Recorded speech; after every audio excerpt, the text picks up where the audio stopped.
উপহার সামগ্রী বিতরণে আজকের এই কর্মসূচির সম্মানিত প্রধান অতিথি আমাদের সকলের প্রিয় অভিভাবক, যিনি গত 15-16 বছর অক্লান্ত পরিশ্রম করে এই দলকে সুসংগঠিত রেখেছেন, ঐক্যবদ্ধ রেখেছেন। আমাদের সকলের বড় ভাই তুল্য এবং পিতৃতুল্য অভিভাবক, বিএনপির সিনিয়র যুগ্ম মহাসচিব, জননেতা, জনপ্রিয় জননেতা অ্যাডভোকেট জনাব রুহুল কবির রিজভী আহমেদ, উপস্থিত আছেন সারা বাংলাদেশ স্বেচ্ছাসেবক দলের অভিভাবক, ঢাকা মহানগর দক্ষিণ ছাত্র দলের গর্ব, ঢাকা মহানগর দক্ষিণ স্বেচ্ছাসেবক দলের গর্ব, আমাদের প্রিয় অভিভাবক, জনপ্রিয় জননেতা জনাব এস.এম. জিলানী, উপস্থিত আছেন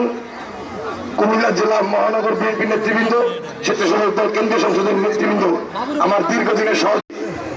কিন্তু তাদের নামে আপনারা মামলা করবেন না। যারা গুন্ডামি করেছে, যারা সন্ত্রাসী করেছে, যারা বাড়িঘর দখল করেছে, আপনারা তাদের